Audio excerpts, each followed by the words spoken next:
First day school ಹೋಗ್ತೀನಿ ಅಂತ ಗೊತ್ತಿರಲಿಲ್ಲ ಅವನಿಗೆ. ಫಸ್ಟ್ ಡೇ ಮಾತ್ರ ತುಂಬ ಚೆನ್ನಾಗೇ ಹೋದ ಸ್ಕೂಲಿಗೆ. ಅಲ್ಲಿ ಹೋದ್ಮೇಲೆ ಒಂದು ಸ್ವಲ್ಪ ಎಡವಟ್ಟು ಮಾಡಿದ್ದು, ಒಂದು ಸ್ವಲ್ಪ ತುಂಬಾ ಆತಂತೆ, ವಾಮಿಟಿಂಗು ಸಹ ಮಾಡ್ಕೊಂಡಂತೆ.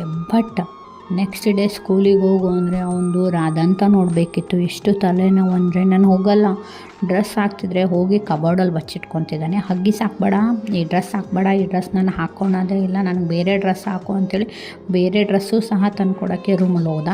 ನನಗೆ ಎಷ್ಟು ಇರಿಟೇಟ್ ಆಗ್ತಿತ್ತು ಅಂದರೆ, ಅಯ್ಯೋ ಇದೇನು ಮಾಡಿಬಿಟ್ಟೆ, ನಾನು ಯಾಕೆ ಇವನ್ನ ಸ್ಕೂಲಿಗೆ ಅಡ್ಮಿಷನ್ ಮಾಡಿದೆ ಅಂತಲೇ ತಲೆನೋವು ಬರ್ತಿತ್ತು. ಆ ಡ್ರೆಸ್ ಹಾಕು, ಈ ಡ್ರೆಸ್ ಹಾಕೋದೇ ಬೇಡ ಅಂತಿದ್ದ.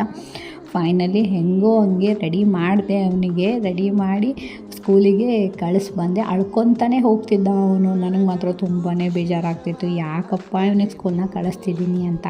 ಬಟ್ ನೆಕ್ಸ್ಟ್ ಡೇ ಗೊತ್ತಾ, ಅವನು ಫುಲ್ ಹ್ಯಾಪಿಯಾಗಿ ಮತ್ತೆ ಸ್ಕೂಲಿಗೆ ರೆಡಿ ಆದ, ಊಟ ಮಾಡ್ದ, ಮತ್ತೆ ಸ್ಕೂಲಿಗೆ ರೆಡಿ ಆದ, ಮತ್ತು ಇವಾಗ ಚೆನ್ನಾಗಿ ಹೋಗ್ತಿದ್ದಾನೆ.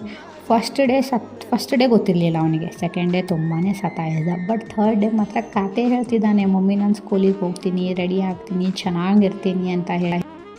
ನನಗೆ ಒಂಥರ ನಂಬೋಕ್ಕಾಗಿಲ್ಲ ಗೊತ್ತಾ. 1-2 ಡೇಸಲ್ಲಿ ಏನು ಚೇಂಜ್ ಆಗಿಬಿಡ್ತು, ಯಾಕಷ್ಟು ಅರ್ಥ, ಯಾಕೆ ಇವಾಗ ಇಷ್ಟು ಚೆನ್ನಾಗಿ ಹೋಗ್ತಿದ್ದಾನೆ, ಅಷ್ಟು ಚೆನ್ನಾಗಿ ಬಾಯಿ ಸಹ ಹೇಳ್ತಿದ್ದಾನೆ. ನನಗೆ ಮಾತ್ರ ತುಂಬಾ ಖುಷಿ ಆಯಿತು. ಬಟ್ ಮಕ್ಕಳು ಮೂಡ್ ಗೊತ್ತಾ, ಹೇಳೋಕ್ಕೆ ಆಗಲ್ಲ, ಯಾವಾಗ ಹೆಂಗಿರುತ್ತೆ. ಇವತ್ತು ಚೆನ್ನಾಗಿದ್ದಾರೆ ಅಂದರೆ ನಾಳೆನೂ ಚೆನ್ನಾಗಿರ್ತಾರೆ ಅಂತ ಅವ್ರ ಗ್ಯಾರಂಟಿ ಮಾತ್ರ ಇರಲ್ಲ ಅಲ್ವಾ.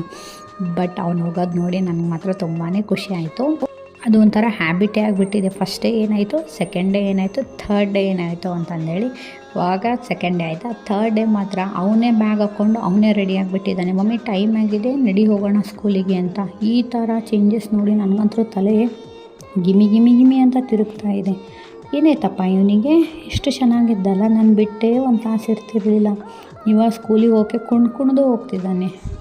ಅಯ್ಯೋ ರಾಮ, ನಿಮ್ಮ ಮಕ್ಕಳು ಇದೇ ಥರ. ನಾವು ಒಂದು ಸ್ವಲ್ಪ ಕಮೆಂಟಲ್ಲಿ ನನಗೂ ಮೆನ್ಷನ್ ಮಾಡಿ ನೋಡೋಣ.